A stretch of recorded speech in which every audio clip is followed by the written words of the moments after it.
When I started making my first list, Mr. Shoaff said, "Mr. Rohn, looks like we're going to be together for a while." He said, "I've got a suggestion for you." He said, "I think one of the first goals you ought to set, you're a 25-year-old American male. Sure, you've made some mistakes, but now you're on the road to better things. You got a family, worth it. Reasons makes the difference." And he said, "You've got every reason to do this." He said, "Why don't you, among all the goals you're going to set, why don't you set a goal to become a millionaire?" A millionaire. This is America. All the possibilities are available. Why don't you set a goal to become a millionaire? He said, "It's got a nice ring to it." Millionaire. Enough zeros to impress your accountant? Millionaire. And he said, "Here's why." Now I thought, the man doesn't need to teach me why. I'm thinking, wouldn't it be great to have $1 million? He said, "No, that's not it. Here's why." And I had one of the greatest lessons I ever learned, and I'm about to share it with you. This will be worth the price of being here today if you can capture what I'm about to share with you. Babysitter fees, whatever else you paid. Some of you missed some sales today to be here, so this is a costly day for you. But what I'm about to share with you changed my whole life. Here's what Mr. Shoaff said. Set a goal to become a millionaire. And he said, here's why. For what it will make of you to achieve it. And I got one of the greatest classes in one sentence I've ever received in my life. Set a goal that'll make you stretch that far.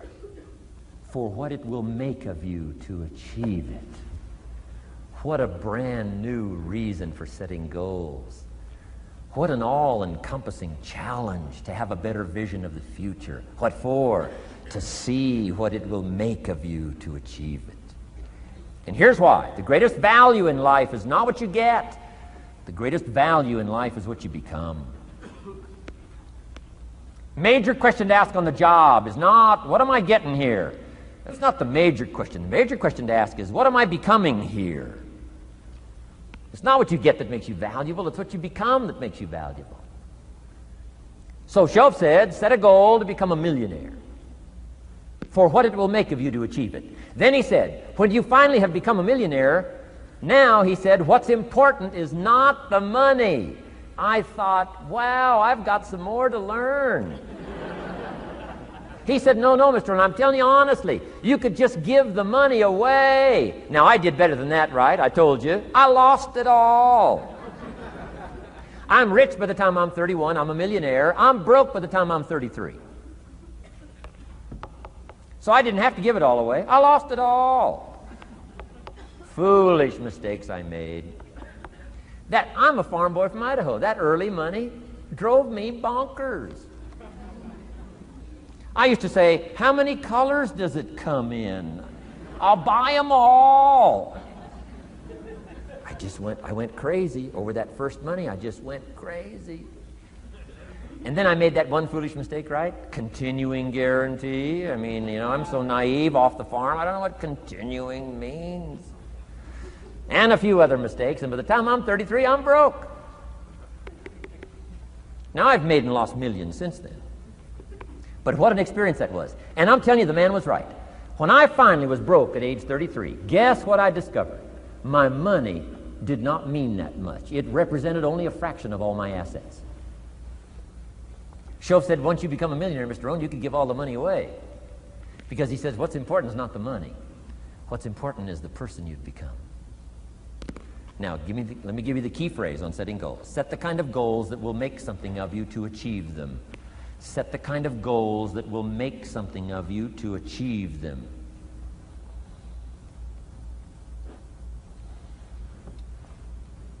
Always keep that in mind. What will this make of me? If I set this goal and go for it, not only will I achieve it, but what will it make of me in the process?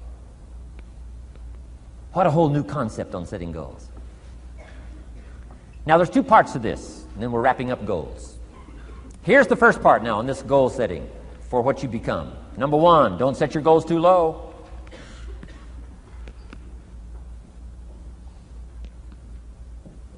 Interesting, we teach in leadership. You'll find it on the cassettes. Don't join an easy crowd. You won't grow. Go where the expectations are high. Go where the demands are high. Go where the pressure's on to perform, to grow, to change, to develop, to read, to study, to develop skills. I belong to a small group. We do business around the world. You cannot believe the expectations at that level. What we expect of each other in terms of excellence, far beyond average. Why? So that we can each grow, so that we can receive from the group, we can contribute to the group, something unprecedented. It's called living at the summit. Go where the demands are high. Go where the expectations are strong, so that it'll provoke you, push you, urgently insist that you not remain the same for the next couple of years, the next 5 years, that you'll grow and change. So don't set your goals too low. The guy says, well, I don't need much. Well, then you don't need to become much.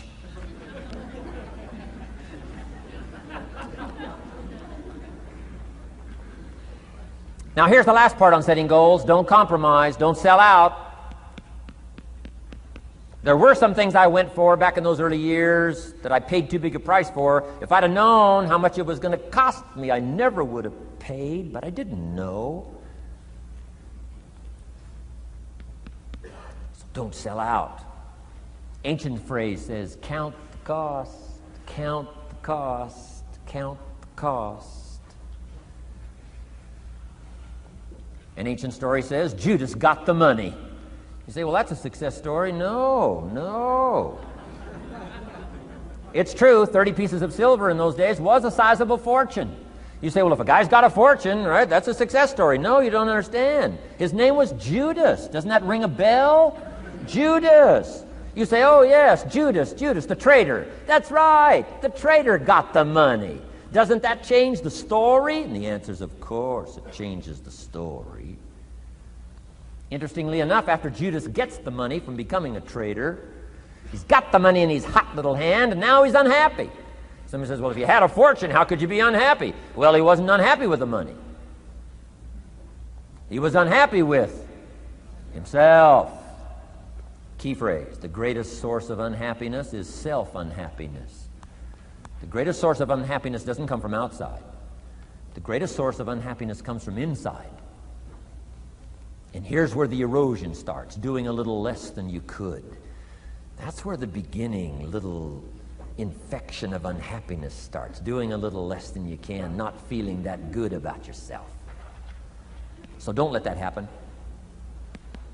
Judas is unhappy. He says, what'll I do? He says, oh, I'll just take the money back. Walked in where he got the money and said, here, take this money, I'm unhappy. They said, heck with you, Judas. We got what we wanted, you got what you wanted, out. They threw him out with his money. Judas says, well, what'll I do now? He says, oh, clever. Should have thought of this first. I'll just throw the money away. And he proceeded to throw his fortune away. Why would he throw his fortune away? He was so unhappy with himself. And that's not even the end of the scenario. After he threw his fortune away, he couldn't change what he became, a traitor. And now, in total abject frustration, he goes out and hangs his worthless self, which all traitors should do, save the state the money.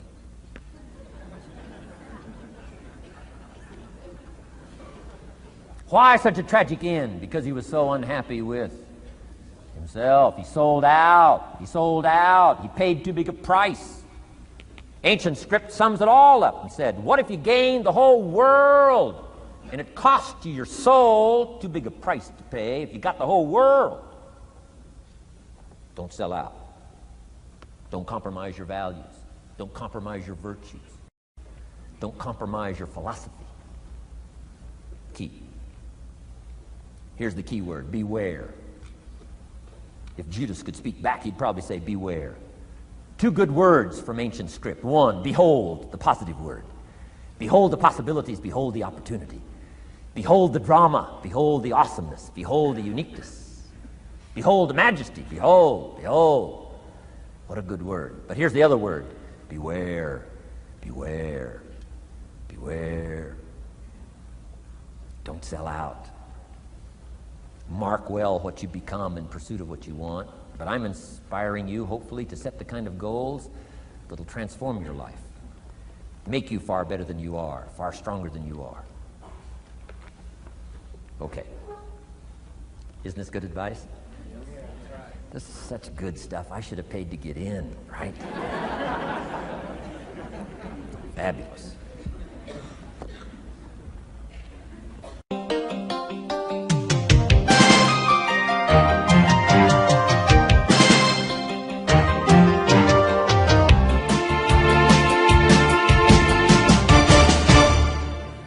What should a child do with $1?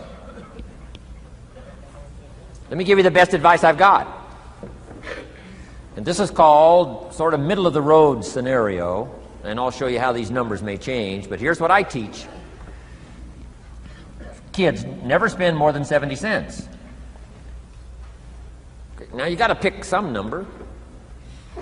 When I met Mr. Schoaf, I was at about 110%. But remember this, if your outgo exceeds your income, your upkeep becomes your downfall. Good little scenario. So here's the number that I found works best in developing a good financial plan. Never spend more than 70 cents out of every dollar from now on. Now kids ask me what? What do you do with the other 30 cents? Here's my best advice. 10 cents, charity. 10% charity. Supporting worthy projects, helping people who cannot help themselves. Some churches teach tithe, peace, portion. Turning back part of what you take out. Excellent, excellent philosophy. That's what that 10% is. And nothing teaches children responsibility and character better than generosity. No school, no class, no teacher can teach character better than the simple act of generosity. 10 cents out of every dollar. Now you can pick your own number. I'm just giving you my best scenario. Now the time to start this is when the amounts are small. Easy to give a dime out of $1. I'm telling you, kids will give you 10 cents out of every dollar if it's part of their philosophy, if you sell them on it. And that's the time to start, when it's easy, 10 cents out of $1. A little harder to give 100,000 out of 1,000,000. Someone says, oh, if I had $1 million, I'd give 100,000. I'm not that sure. We better start you early when the amounts are small, so it'll all be set in when the big amounts start to come. Okay? So 10 cents for charity. The next 10 cents I call active capital. Capital meaning try to make a profit yourself. We live in a capitalistic society, right? Everybody now wants to join capitalism. That's why the walls are coming down. Capital belongs in the hands of the people. That's where the genius is. So the genius is to try to show a profit. Buy and sell. Render service. Show a profit.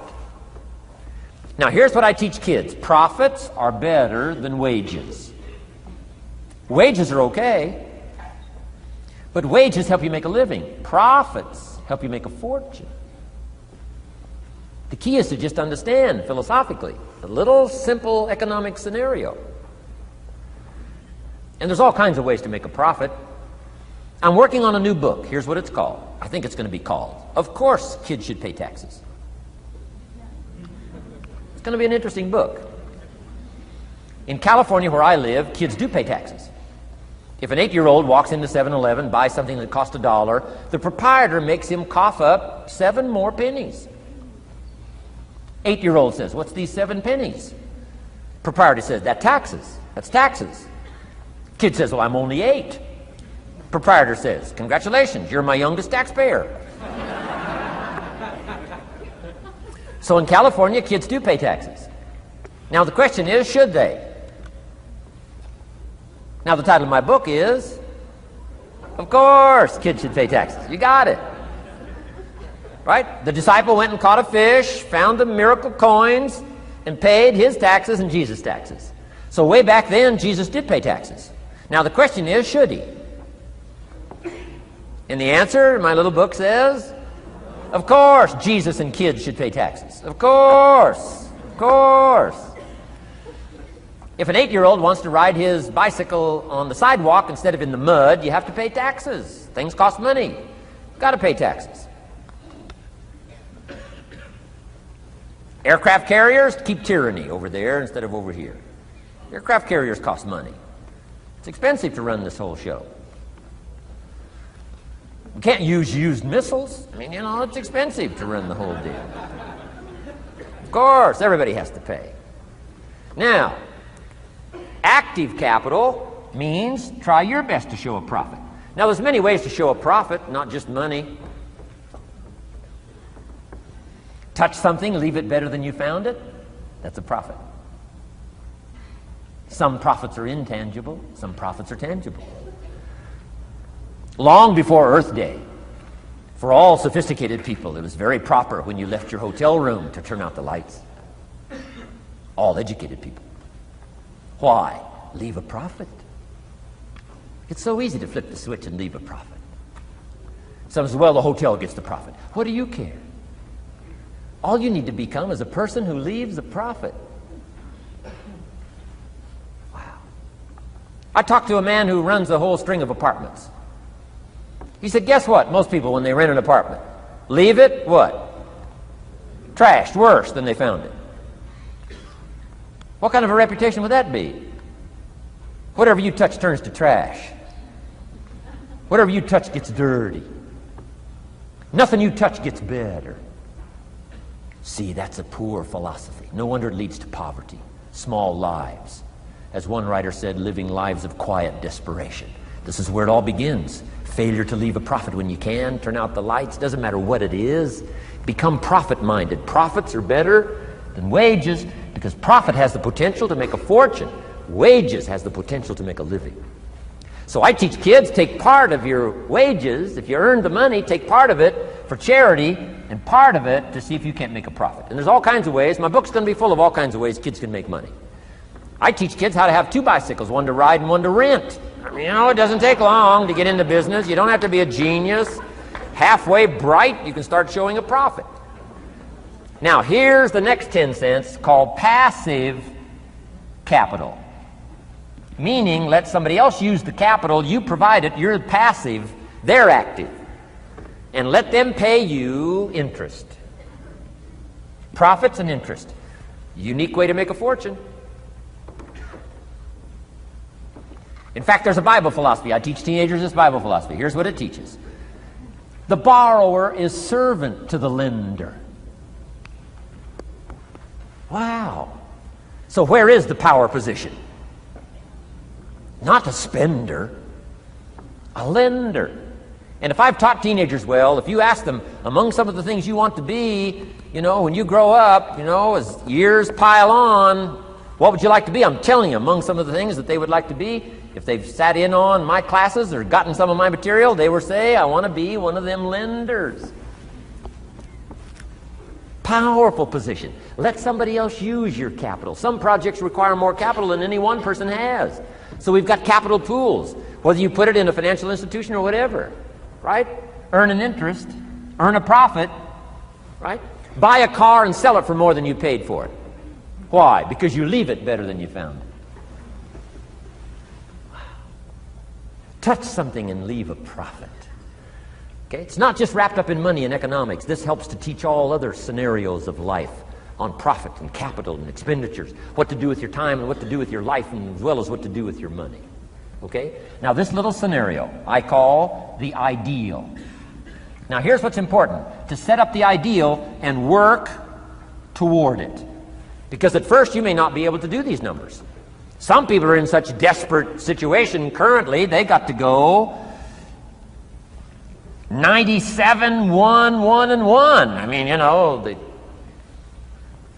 I had to start there. Start with pennies. And remember, it's not the amount that counts. Mr. Schoaf gave me the clear situation. Here it is. It's not the amount that counts, it's the plan that counts. When I met Mr. Schoaf, I'm 25 years old. I said to him, if I had more money, I'd have a better plan. He said, no, Mr. Rohn, if you had a better plan, you'd have more money. 6 years? 6 years? In America, 6 years?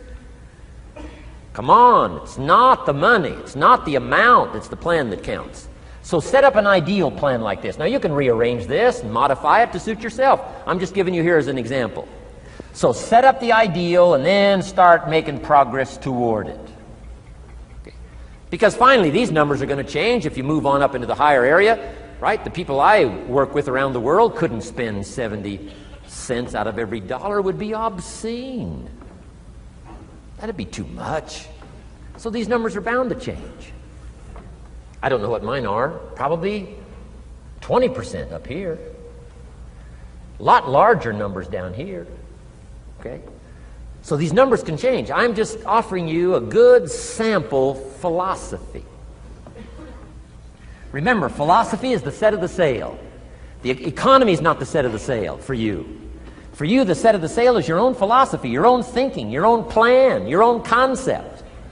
Don't borrow somebody else's plan. Don't borrow somebody else's concept. Don't borrow the concept, spend all you can, cross your fingers and hope for the best. Don't borrow that. Develop your own philosophy, and I'm telling you, it'll lead you to unique places. Now, the rest of a lot of this is on the cassette tapes, but let me just give you 2 or 3 more pieces of the scenario here. Then I want to talk about communications, and then we're going to wrap it up. Okay. Here's 2 or 3 more parts to financial independence. Number 1, keep strict accounts. This is the best of disciplines. Keep strict accounts.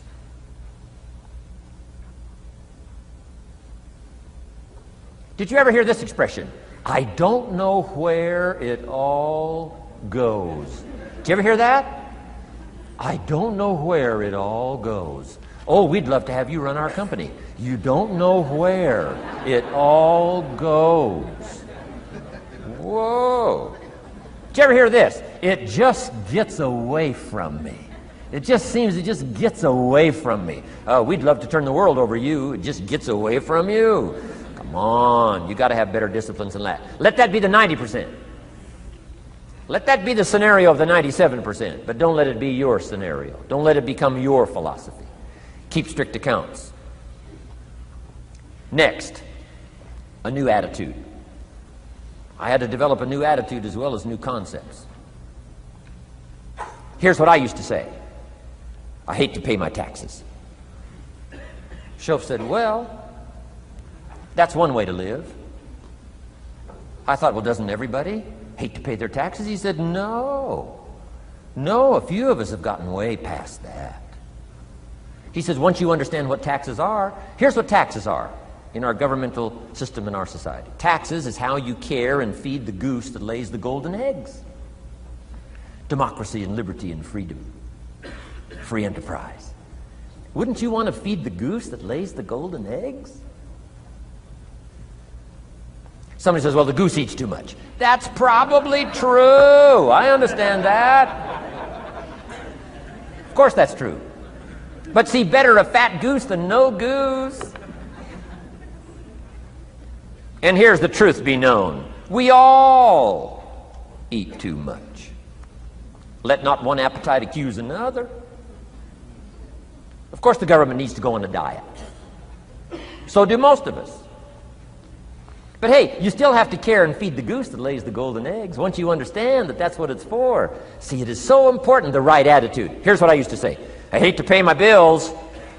You open up the mails, nothing but these window envelopes, bills. I hate to pay my bills. Shoaff said, well, that's one way to live. I said, well, doesn't everybody hate to pay their bills? He said, no, some of us are way beyond that. I said, is it possible to love to pay your bills? He said, yes. Reduce your liabilities? Increase your assets? Wouldn't you love to do that? So start a whole new attitude here. Next time you pay $100 on an account, put a little note in there and say, with great delight, I send you this $100. I mean, they don't get many letters like that. Reduce my liabilities, increase my assets. My picture's changing. My picture's improving. I love to pay my bills. Keep the money in circulation. Pay my taxes. Feed the goose that lays the golden eggs. It's a matter of attitude. And here's the last on attitude. Everybody must pay. Of course, life is called opportunity, but life is called price. But we must all pay. We must all share.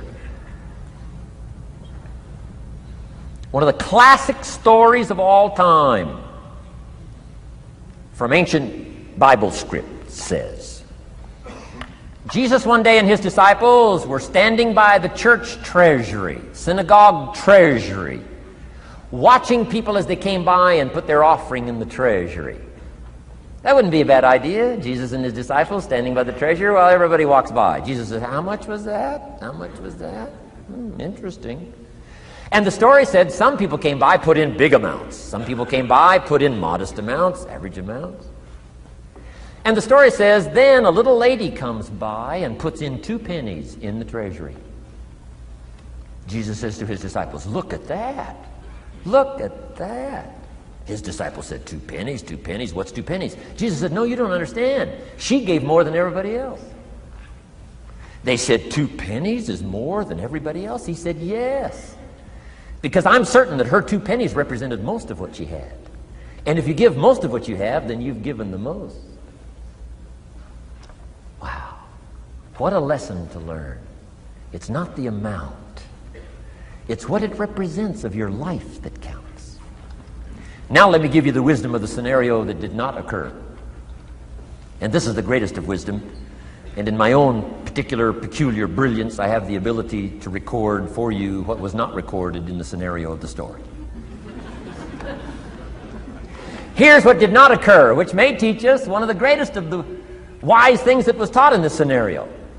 Here's what did not occur in the scenario. Jesus did not reach into the treasury and get this little lady's 2 pennies and run after her and say, here, little lady, my disciples and I have decided that you're so pitiful and you're so poor that we've decided to give you back your 2 pennies. I'm telling you, that did not occur. If it would have occurred, she would have been what?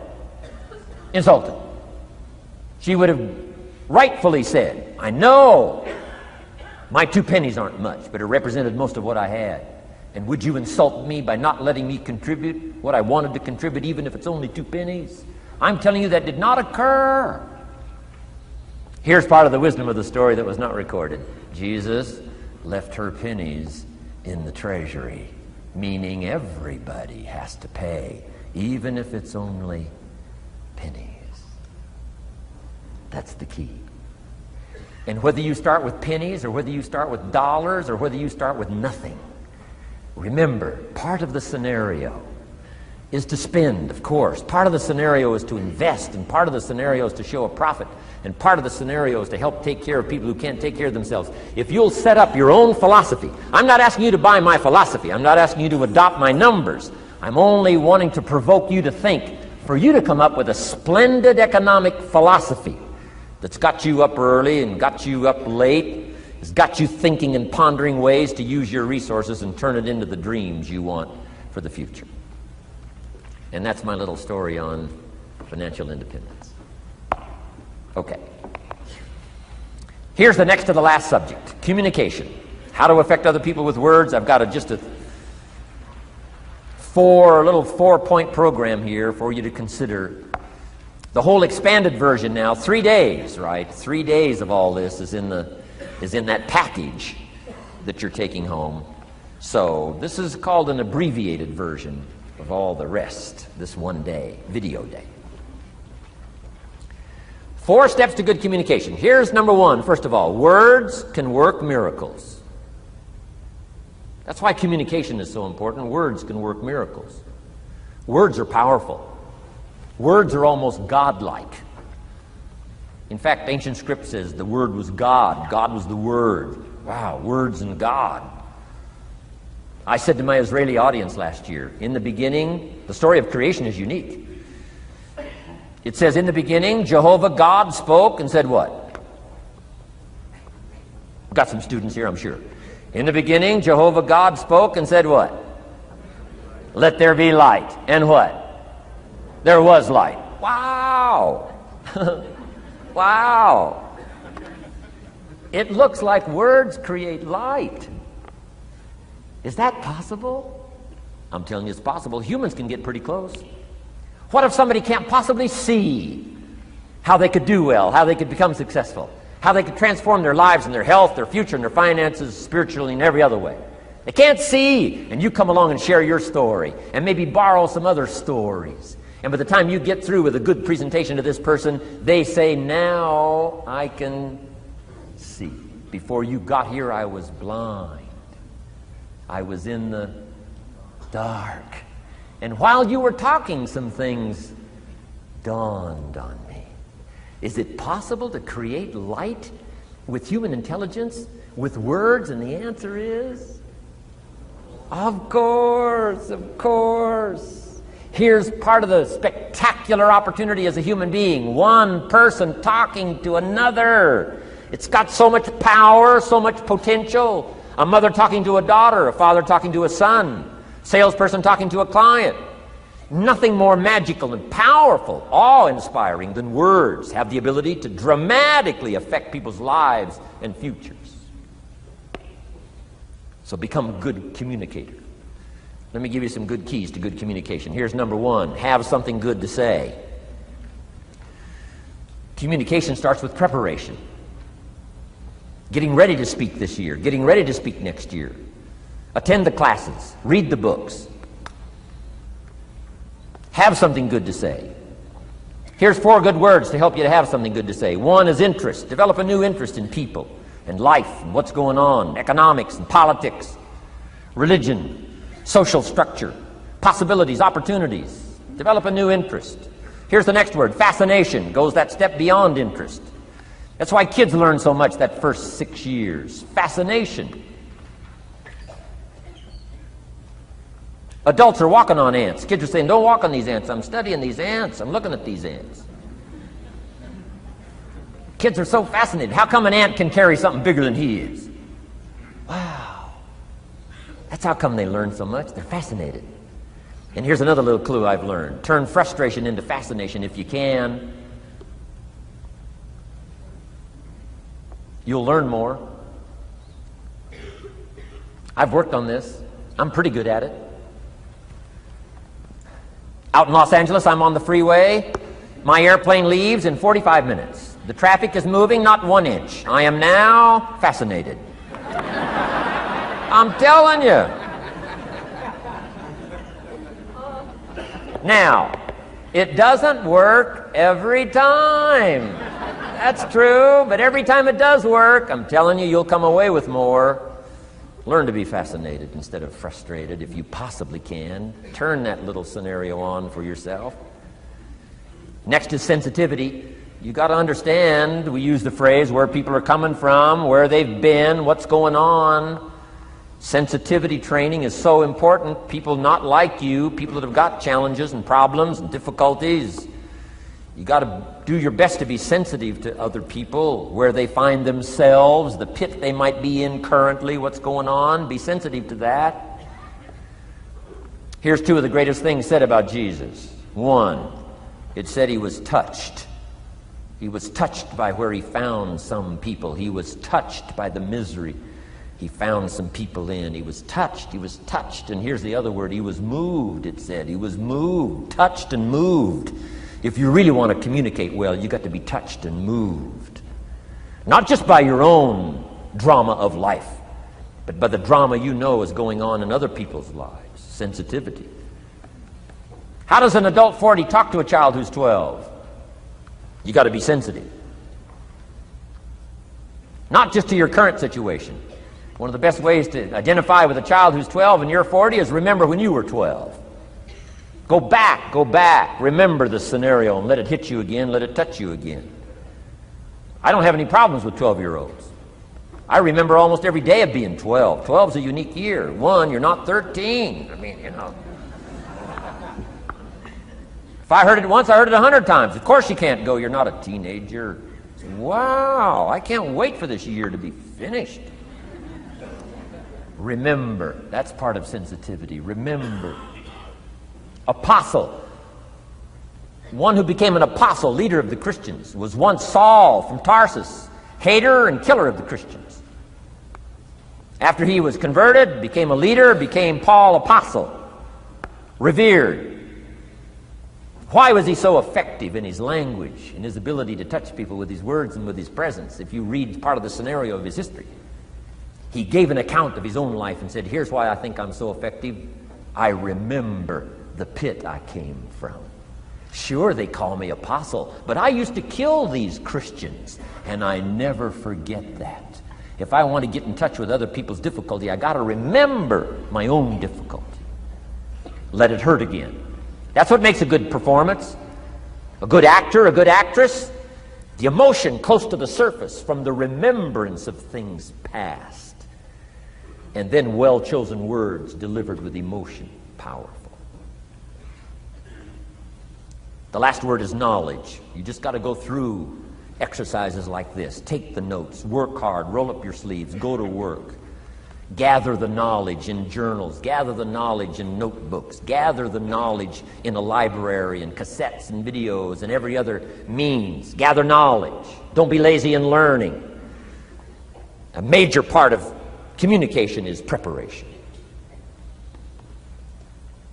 Now here's the next part of good communication. Say it well.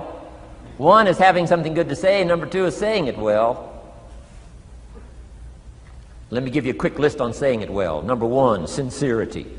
Best place to start if you want to communicate well is let your sincerity show. Next is repetition, the mother of skill. I've been at this 33 years. Somebody says, well, you give a pretty good seminar. I should. 33 years? 33 years. Repetition. Next, brevity. Sometimes you don't need many words if you're totally sincere, I'm telling you. Jesus' presentation in gathering up his team called disciples was fairly short. He just walked around the countryside, took a look at somebody and said, you follow me. That's brief. I mean, that's short. Now, why could he get by with such few words? And this takes care of a lot that I've tried to share with you today called personal development. Here's why I think Jesus could get by with such few words. For all that he was, that he didn't have to say.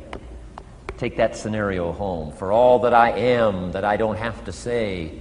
Just a few words could be dynamic in affecting someone else's life. A child, a business colleague, a sales client. Next, vocabulary. Got to work on your vocabulary. Some of my friends took a survey among prisoners working on some rehabilitation program. They weren't particularly looking for this, but here's what they found. There's definitely a relationship between vocabulary and behavior. And here's what they found out. The more limited the vocabulary, the more tendency to poor behavior. And when you think about it for a while, it makes sense. Words are a way of seeing. And if you don't have a good vocabulary, you can't see very well. Can you imagine the mistakes in judgment when you can't see very well? Next, words are a way of expressing what's going on in your head, what's going on in your heart. What if you can't see well and you can't express well? You can imagine the tragic scenario of 5 years of that, 10 years of that, 20 years of that showing no improvement. Behavior now becomes a major problem. And that person's world gets smaller and smaller and smaller. Why? They can't see and they can't express. And finally, they don't need much bigger place than a 10 by 12 cell. Their world is so small anyway, don't need much bigger place. I'm asking you to stretch your vocabulary. I used to put words up on a 3 by 5 card. I drove a lot back in those days, but at the end of the day, I'd mastered 2 or 3 words. My oldest daughter, Linda, with my grandkids, starts the day with what's called the word for the day. She writes it on a chalkboard, the word for the day. And the kids memorize that word and the meaning of the word.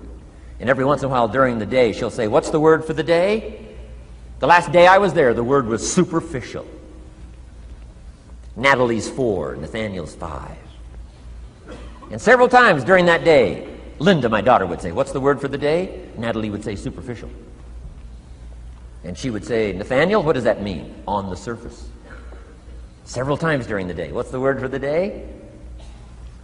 Superficial. What does it mean? On the surface. If you were to ask my grandkids, the last time Grandpa was here, what was the word for the day? I'll bet you they'd probably know. Superficial. On the surface. Word for the day. Why not learn a word a day? Why not add to your vocabulary so you can see more, see better, and express better? Put out in words what's in your heart, what's in your soul, what's in your mind. It's important. So say it well. Here's number 3. Number 1 was have something good to say. Number 2, say it well. Here's number 3, read your audience. These are just simple concepts now. You've got to add some of the details, but that's what I'm mainly good for, is concepts. Read your audience. If you're talking to a child, you've got to study the face of the child. You've got to study a little body language. You've got to study what's going on, so you'll know whether to shift gears, come on a little stronger, ease off a little, might be too strong, search for another illustration, soft, strong. A lot of that is dictated by reading your audience. When I first started lecturing, I had some challenges here. I was so absorbed in my notes, lecturing like this. I'm telling you, in those early days, the audience could have left and I'd have kept right on going. I didn't know what was going on down here. I didn't know what was going on over here. I didn't have any idea what was happening over here, whether I should come on a little stronger, ease back. I didn't know. I couldn't read my audience. So, read your audience. A prospect, read. Now let me give you some ways to read. Number 1, by what you see. Body language tells us some things. How to shift gears, whether to go on, whether to stop. If you're talking to somebody and they're leaning toward the door, that means you gotta hurry, right? They're not gonna be here long.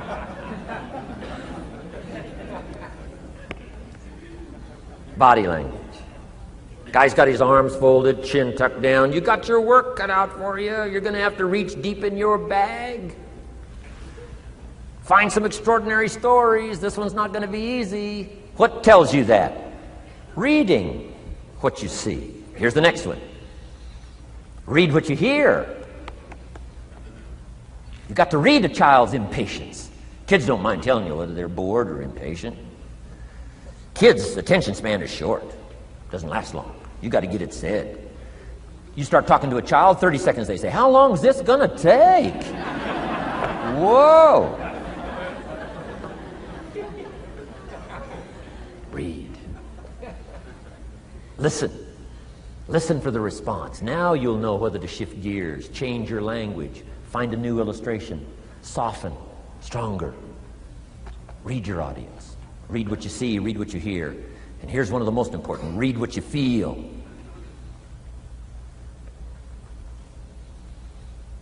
Now, women are probably better at this than men when it comes to picking up emotional signals.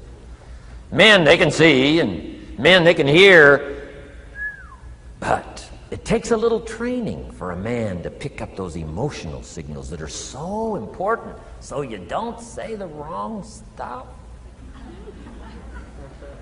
Because it's so easy to make a mistake in language. What if you meant to say to someone you care about? What if you meant to say, what's troubling you? And instead you said, what's wrong with you?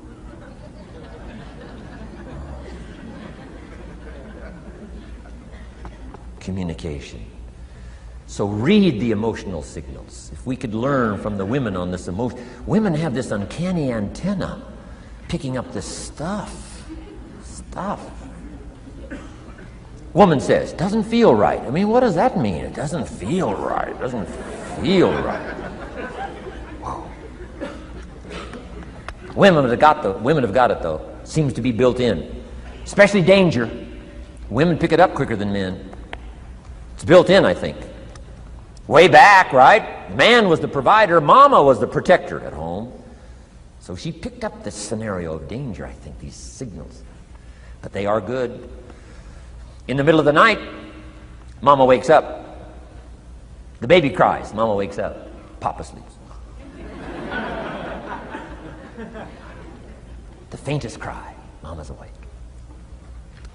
Or she nudges her husband and says, go look, something isn't right. He says, what do you mean it isn't right? She says, no, go look. He said, hey, everything's okay. She says, go look. He says, okay. And he gets out of bed, goes downstairs. The front door is open. How did she know that? We don't know. I mean, she just knows. She just knows. But I'm telling you, it's so valuable in communication to be able to pick up the emotional signals as well as what you see and as well as what you hear. It's so important. But women are good. Ancient scenario says this: there are shepherds and there are sheep. and there are wolves. What a good life scenario. But it doesn't stop there. This ancient scenario says also, some wolves are so clever, they've learned to dress up like sheep. Now you got to have a woman. Got to have a woman. Man says, looks like a sheep, talks like a sheep. Woman says, ain't no sheep. Take my word for it. Well, they know.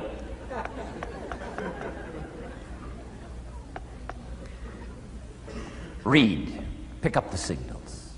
Don't ignore the signals. Develop this personal development scenario, communication, financial independence, and all the rest. Now here's the last part. Intensity. Words mixed with emotion. Words mixed with hate. Words mixed with love. Words mixed with faith. Words mixed with courage. That's what's powerful. Words have a certain effect, but words loaded with emotion have an incredible effect. If I had a little straight pin, a guy buys a shirt, it's got all these little pins in it. I take out all these pins. If I took one of those little straight pins and I threw it at you, and let's say it reached you and hit you in the face or hit you in the hand, you'd feel it. This little straight pin, you'd feel it. That means I got you with my words. But what if I took that little straight pin and wired it to the end of an iron bar, about that long? See, I could drive that pin through your heart. The pin is the words, the iron bar is the emotions. The emotions. Here's the best I could share with you. Put more of you into what you say. Don't be casual in language. Don't be casual in words. Casualness leads to casualties on the freeway and in communication. Don't be lazy in learning good communication. And put more of you. Now here's the last thought. The emotions must be measured. It can't be too much for the occasion if it's not called for. In leadership we teach, don't shoot a cannon at a rabbit. It's effective, but you got no more rabbit.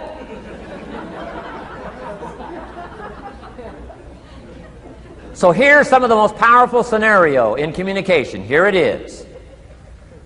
Well-chosen words mixed with measured emotion. The basis of affecting people with good communication. Well-chosen words mixed with measured emotion. And one last point on communication. The more you care, the stronger you can be. The more you care as a mother, the stronger you can be with your children. The more you care as a father, the stronger you can be. The more you care as a leader, the stronger you can be in helping to solve problems, getting on somebody's case. The more you care. But you got to care. I don't mind a minister consigning my soul to hell fire for my sinful ways. I don't mind that. If he believes it, I don't mind him consigning my soul to hellfire for my sinful ways, as long as he does it with tears and not with joy. If you're going to preach a message on hellfire and consign people to hell's fire, you got to cry and sob your way through a sermon on hellfire. We would all dismiss as a performance a dry-eyed sermon on hellfire. You can't legitimately preach hellfire unless your heart breaks. Otherwise, it's a performance. Otherwise, we could all dismiss it. Why? The heart's not there. There are some conversations that don't make sense unless they're accompanied by tears. It doesn't mean anything unless it's accompanied by a broken heart. Learn measured emotions. Remember, draw from well-chosen words, expanded vocabulary. Be interested and fascinated. Pull all this together. I'm telling you, your ability to touch other people will grow day by day, week by week, month by month, year by year. Here's my last subject. It comes in two parts. First is the negative part. And I got just a couple of tips for you on negative. There wouldn't be positive without negative. It's part of the life scenario. Ancient script says it best. There's a time to laugh. And once you've learned to laugh, just keep on laughing. No. No. Just get another positive book. No. No. There's a time to laugh, what? And a time to cry. And you've got to become so sophisticated and so well educated that you don't laugh when it's time to cry. And you've also got to learn to cry well. How are you going to identify with some people if you don't cry with them? It's very important. The negative side is very important. Negative thinking. I teach kids, and you'll find it on those cassettes, the ant philosophy. Let me just give you the quick scenario on the ant philosophy. Number one, ants never quit. What a good philosophy. If they're going somewhere, you stop them, guess what? They'll look for another way. How long will they look? Till they find it, or till they die. What a great philosophy. But here's number two. I can't give them all to you, but here's number two. Ants think winter all summer. You've at least got to be that bright. You can't think summer all summer. You got to do some winter thinking in the summer. You say, well, the sky is blue, the clouds are fleecy. You can't be faked out by that. Ancient story says, don't build your house on the sand in the summer. Why would we be cautioned not to build our house on the sand in the summer? Because it's easy to get faked out. So what should you do during the summer? Think winter. Think storm. That'll drive you to find a rock in the summer when the sky is blue. Key, negative is normal. You got to handle it. You can't dismiss it. It's part of the life scenario, like your white corpuscles we talked about earlier. So don't ignore it. Let it be part of the scenario. Here's the key. Learn to master it. Negative is not to be ignored. It's to be mastered. It makes us better than we are to wrestle with it. It makes us better than we are to be alerted to tyranny that moves into Kuwait, or ignorance that moves into your life, or procrastination that moves in and robs you of your fortune, or poor health that's going to be the legacy of those who neglect their health disciplines. You got to do battle with the enemies on the outside and on the inside. So learn how to handle the negative. And now here's the last, called the positive. Let me give you the day that turns your life around, as quickly as I can. I got 4 parts to the day that turns your life around, and then we're finished for the day. Number 1, disgust. Disgust. Disgust is a negative emotion, but it can have a very positive, powerful effect. Disgust says, I've had it. What an important day that could be. I've had it. Wow. I met a beautiful, powerful, accomplished executive lady in New York. Company invited me to come in. This lady was a vice president, extraordinary lady. I got to know her, and I found out her story. I said, how did you get here? Big income. And she never went to college, never went to university. I said, how did you get here? Executive, powerful, income. She said, well, let me tell you part of the scenario. She said, when I was a young mother a few years ago, she said, one day I asked my husband for $10. And he said, what for?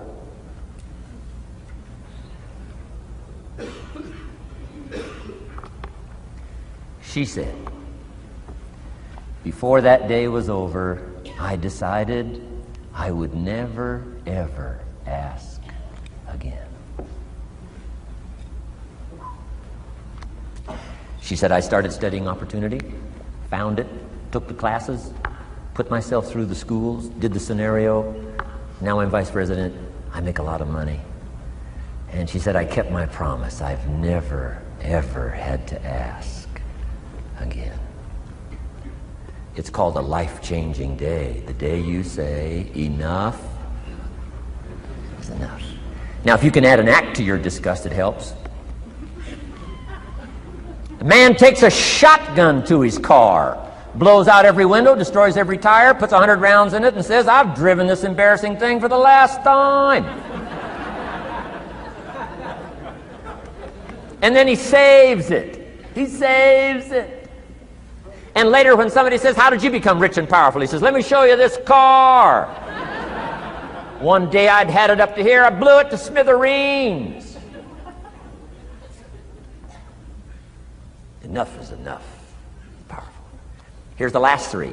Next is decision. Decision making is a life-changing day.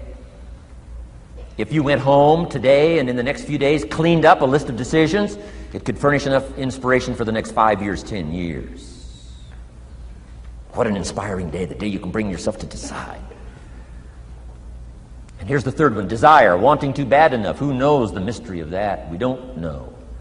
But here's something I do know. Sometimes desire waits for a trigger, waits for something to happen.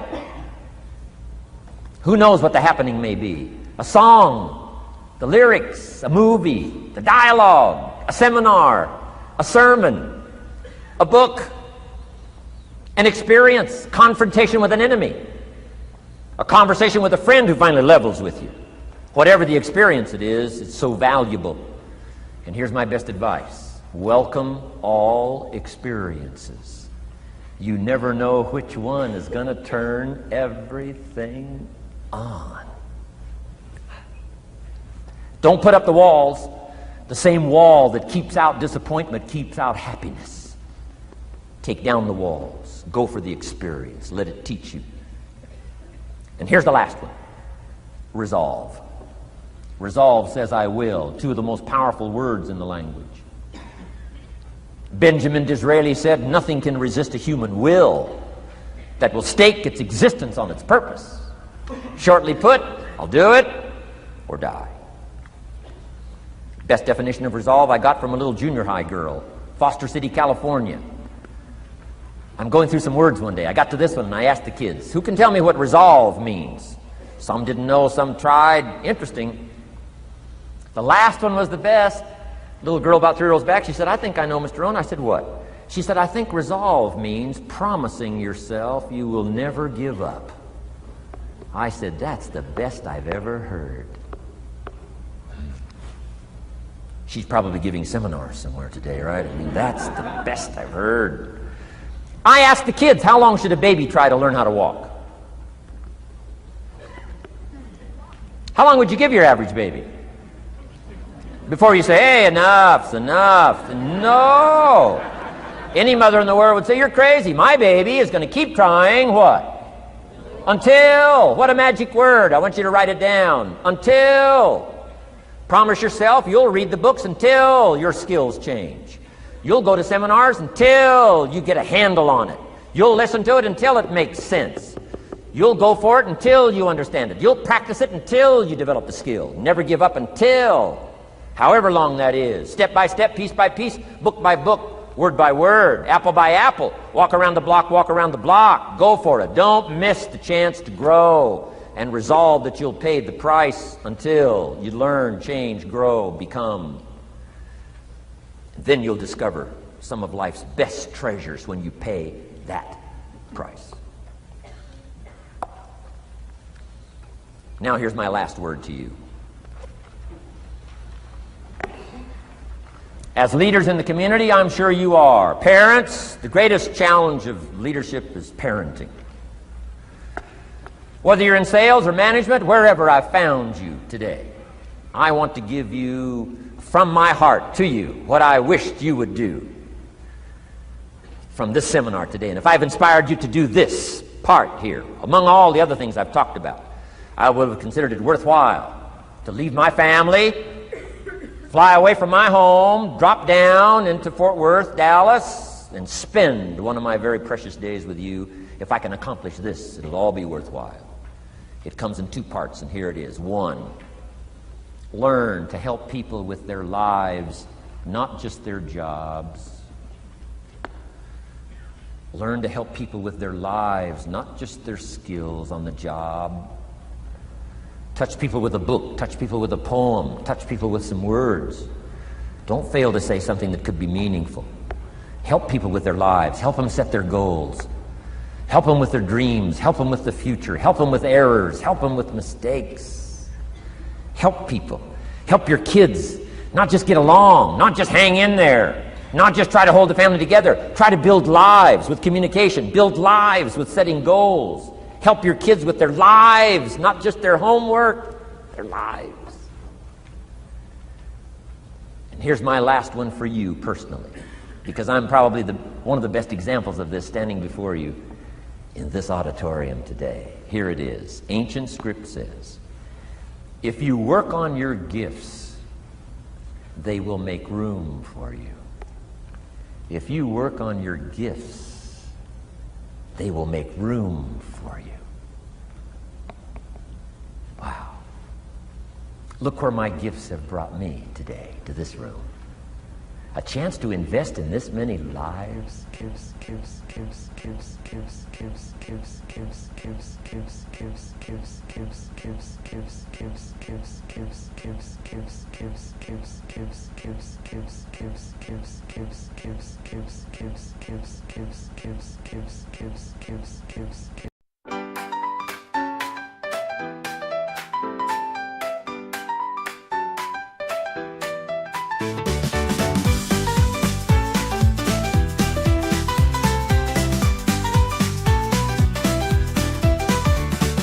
Lights are flashing bright. We're dancing all night. Heartbeats feeling free. Just you and just me. Candy clouds up high. Touch the sky, laughing every day. Don't care what they say. Sugar rush, feel the crush. In a hush, we're in love. Feels like magic now. Lights go as we bow. Music makes us fly. Reach for stars so high. Sugar rush, feel the crush. In a hush, we're in love. World in candy hue, dreams come true. Eyes so bright with glee. You and me, we see cotton candy clouds above. Whispers of first love, holding hands so tight. Forever feels just right. Sugar rush, feel the crush. In a hush, we're in love.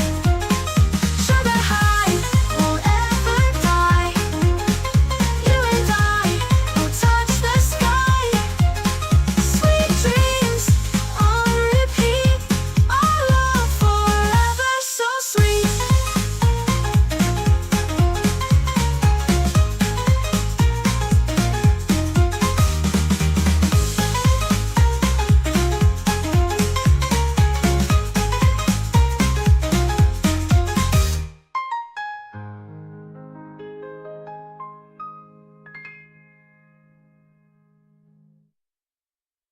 Was thinking you, dreams come true. Eyes so bright with glee, you and me we see. Cotton candy clouds above. Whispers of first love, holding hands so tight. Forever feels just right. Sugar rush, feel the